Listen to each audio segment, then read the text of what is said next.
कश्मीर में चुनावी दौर चल रहा है। सभी पॉलिटिकल पार्टीज ने कमर कसने के साथ साथ एड़ी चोटी का जोर भी लगा रही हैं। दूसरी तरफ हमने देखा कि इस दौरान कई ऐसी पॉलिटिकल पार्टीज हैं जो एक दूसरे का समर्थन भी करते हुए दिखाई दे रही हैं, चाहे वो प्री पोल अलायंस की बात हो या फिर पोस्ट पोल अलायंस की बात हो। इस वक्त मेरे साथ मनीष सहनी जो हैं वो मौजूद हैं, जो कि उद्धव बाल ठाकरे साहब वाली शिवसेना के अभी यहाँ पर जम्मू कश्मीर में अध्यक्ष हैं। इन्होंने और इनकी पार्टी ने आज के दिन कांग्रेस के साथ अपना जो सपोर्ट है वो जाहिर किया है और कहा है कि अपनी तरफ से और इनकी पार्टी की तरफ से पूरा समर्थन जो है वो इंडियन नेशनल कांग्रेस को इन चुनावों में दिया जाएगा। बातचीत करेंगे। पहले तो मनीष जी, आपका द अर्थ न्यूज में हार्दिक स्वागत है। जी शुक्रिया।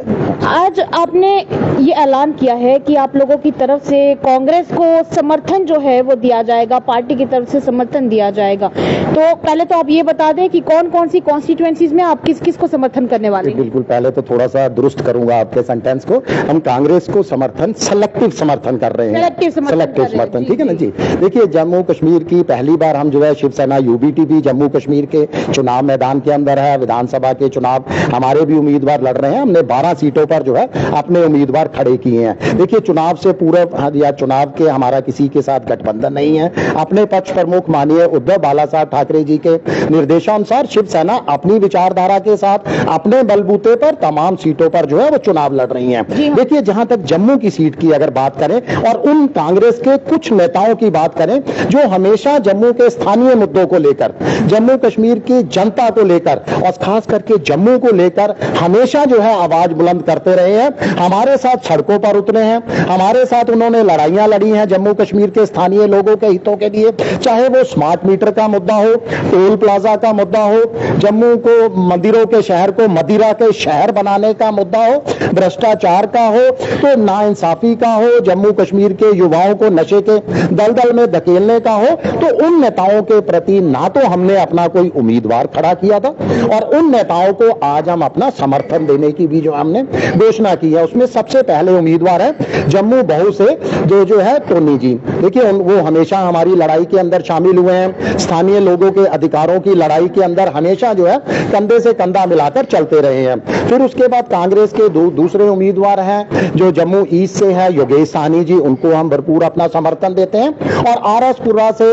जाना पहचाना चेहरा है रमन भल्ला जी, वो भी हमेशा जो है स्थानीय मुद्दे और जम्मू को लेकर हमेशा अपनी आवाज बुलंद करते रहे हैं। तो इन तीनों उम्मीदवार के खिलाफ ना तो हमने अपना कोई उम्मीदवार उतारा है और आज हम अपने सहयोगियों को जो हमारे शिवसेना के समर्थक हैं और आम जनता से जो अपील करते हैं कि इन तीनों के हक के अंदर जो है वो मतदान जरूर करें। देखिए, हमारा मकसद एक ही है कि जम्मू कश्मीर से उस पार्टी को बाहर करना जिन्होंने जम्मू कश्मीर के स्थानीय लोगों के अधिकारों का हनन किया है। देखिए, मुझे एक बात बताइए मनीष जी, आपके पास और भी ऑप्शंस थे पार्टीज के, और भी कई ऐसे चेहरे थे, कई ऐसे नाम थे जिनके प्रति आप सेलेक्टिव समर्थन जो है वो कर सकते थे, पर इस पार्टी में ही और इसके कैंडिडेट्स में ही आपको ऐसा क्या खास लगा? दूसरी तरफ मैं बात करूंगी, अगर आप बात करें कि पिछले 10 सालों से जिसने यहाँ पर राज किया है भारतीय जनता पार्टी ने, भले ही सेंटर से राज किया है पर इनडायरेक्टली राज किया है, तो उसमें आपको भले ही परेशानी हो, पर पीडीपी जैसी पार्टी का भी आप कोई ना कोई नुमाइंदा जो था उसे समर्थन दे सकते थे, आपने उन्हें क्यों नहीं दिया? देखिए, सबसे बड़ी होता है विचारधारा। हम अगर समर्थन ही हमने देना होता तो हम तो इंडिया अलायंस का हिस्सा रहे हैं और मुख्य घटक दल हैं। इंडिया अलायंस का हिस्सा होने के बावजूद हमारे पक्ष प्रमुख जो है यहाँ पर अपनी विचारधारा के साथ चुनाव मैदान में उतरना चाहते थे। हमारी बार ये पहला मौका था जम्मू कश्मीर के अंदर चुनाव मैदान में, तो हो सकता है कि हमारे हाईकमांड की तरफ से सभी सीटों पर जो है अभी जोर आजमाइश नहीं की गई, मात्र कुछ सीटों पर जो है 12 सीटों पर भी हमने जम्मू कश्मीर के अंदर अपने उम्मीदवार उतारे हैं। अब हमारी विचारधारा के साथ जो नेताओं की विचारधारा मैच करेगी हमेशा उसी को समर्थन किया जाता है और हमारी विचारधारा में सबसे प्रमुख है जम्मू कश्मीर के स्थानीय लोग, तो हम उसी को समर्थन करेंगे जिन्होंने हमेशा जम्मू कश्मीर के स्थानीय लोगों के लिए लिए आवाज बुलंद की है। और दूसरा देखिए, विचारधारा के साथ साथ ये भी बहुत ज्यादा जरूरी है कि उन लोगों को एक साथ जो है लेकर लाया जाए जो जम्मू कश्मीर के लोगों के अधिकारों की बहाली के साथ साथ तानाशाही और मनमानियों को उखाड़ फेंकना चाहते हैं। तो मुझे लगता है कि ये हमारी जो है कोर कमेटी की जो बैठक हुई प्रदेश इकाई की, तो अंत में हमने ये निर्णय लिया कि हम इन सीटों पर नहीं खड़े, मतदाता कंफ्यूज ना हो, हमारा समर्थक कंफ्यूज ना हो, शिव सैनिक कंफ्यूज ना हो, वो लोग जो है कम से कम कांग्रेस के इन उम्मीदवारों को हक के अंदर मतदान करें और उस तानाशाही को उखाड़ फेंके। देखिए, हम नहीं उखाड़ने वाले, हम कोई नहीं है। हर लोकतांत्रिक देश में जनता जनार्दन है। और आपको थोड़ा सा अपडेट करूं कि जो पहले 2 चरण का मतदान हो चुका है, जो हमें जनता से फीडबैक मिल रही है, हमारे लोग जनता के बीच में जा रहे हैं, ये बिल्कुल पूरी तरह से तय है कि जम्मू कश्मीर से बीजेपी का सुपड़ा साफ होने वाला है। वही बात तो नहीं हो गई है कि दुश्मन का दुश्मन दोस्त होता है? देखिए, होता है, ये तो हकीकत है और हम हकीकत से कभी मुंह नहीं चुराते। दुश्मन का दुश्मन के साथ साथ जो जनता का दुश्मन है वो हमारा जो है कभी भी दोस्त नहीं हो सकता, वो दुश्मन ही रहेगा। हमारे से ज्यादा देखिए बीजेपी को मुझे नहीं लगता कोई और जानता और पहचानता होगा। 27 साल एक बहुत लंबा अरसा होता है, लगभग 3 दशक हमने अपने साथ उनको बिठाया है, अपने साथ चलाया है। उंगली पकड़कर हमारे पार्टी के संस्थापक वंदनीय बाला साहब ने उनको चलना सिखाया है, हिंदुत्व के ऊपर चलना सिखाया है और आज वो हिंदुत्व को लेकर जो है ढोंग कर रहे हैं। दोहरा चेहरा उनके सामने आ गया। मुझे नहीं लगता कि तिरुपति बालाजी के प्रसाद को लेकर मुझे और कुछ कहने की जरूरत है। देखिए, तिरुपति बालाजी के प्रसाद का जो मामला है वो अभी इलेक्शन से बाहर है, उसको वही रहने देते हैं।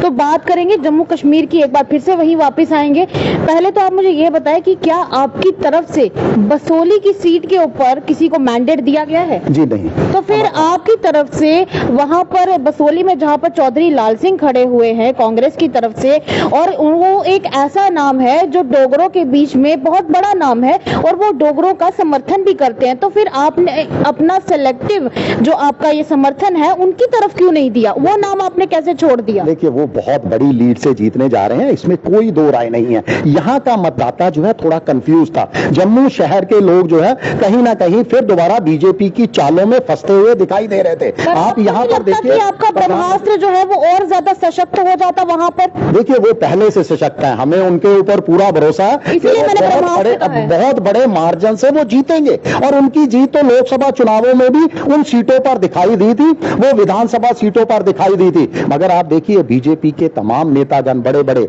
माननीय प्रधानमंत्री जी, गृह मंत्री जी, और आज तो मैं सुन रहा था कि योगी जी भी आ गए, और वो भी आ गए जिनको कांग्रेस के एक कार्यकर्ता ने हरा दिया, जो महंगाई पर बात करते थे, जो गैस सिलेंडर पर जो है हमारे पूर्व प्रधानमंत्री जी को चूड़ियां भेंट करने के लिए पहुंच जाती थी, स्मृति ईरानी जी। आज पता नहीं यहां क्या प्रचार करने आई हैं। आज भी सब्जियों के दाम आसमान छू रहे हैं। चुनावों के दौरान भी सरसों के तेल की कीमतें बढ़ गई हैं, सब्जियों की कीमतें बढ़ गई हैं। आज आलू प्याज जाकर देखिए 70 से 80 रुपए किलो जो है वो प्याज मिल रहा है लोगों को। आज स्मृति ईरानी जी यहाँ पता नहीं क्या प्रचार करेंगी और किसको चूड़ियां भेंट करेंगी, क्या उनमें दम है कि अपने नेताओं को चूड़ियां देंगी? देखिए, जम्मू कश्मीर के साथ सौतेला व्यवहार हुआ है। जम्मू कश्मीर के लोगों को जो है इस समय जो खुशहाल राज्य होता था, जम्मू कश्मीर के लोगों के चेहरे में हमेशा लालगी होती थी, खुशी होती थी, जो आज मायूसी में बदल गई है। इस मायूसी को हमने खत्म करना है और उसके लिए हम जो है बिल्कुल आगे आएंगे, खुद भी आगे आएंगे और अपने जैसे अच्छे लोगों को हमेशा समर्थन भी करेंगे।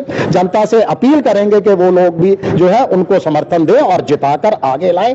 इन लोगों का और शिवसेना का जीतना जम्मू कश्मीर के स्थानीय लोगों के अधिकारों की बहाली की गारंटी है। चलिए मनीष जी, आपने हमारे साथ वक्त जाहिर किया, इसके लिए बहुत बहुत धन्यवाद। तो आज के लिए इतना ही। जनता की बात हो रही है, जनता के लिए बात हो रही है। जनता से कहा जा रहा है कि आपको उन्हें ही अपना समर्थन देना है जो आपके हक की बात करते हैं, जो आपके सही और गलत का फैसला सही करने की बात करते हैं, जो कहते हैं कि हम आपको समर्थन करेंगे, जो आपके लिए आपके घर गृहस्थी में जरूरत में आने वाली सारी चीजों के लिए ये कहते हैं कि इन्हें हम सस्ता करके देंगे, आपका जीवन आसान बनाएंगे। एक बार फिर से वही बात कहूंगी कि वोट कीजिएगा तो कैंडिडेट देख के वोट कीजिएगा, पार्टी देखकर वोट मत कीजिएगा, क्योंकि आपका एक वोट करना सिर्फ आपका अधिकार नहीं बल्कि वोट करना आपका सबसे बड़ा कर्तव्य है, दायित्व है। अपनी राय हमारे कमेंट सेक्शन में जरूर व्यक्त कीजिएगा। तमाम अपडेट्स के लिए देखते रहिए द अर्थ न्यूज।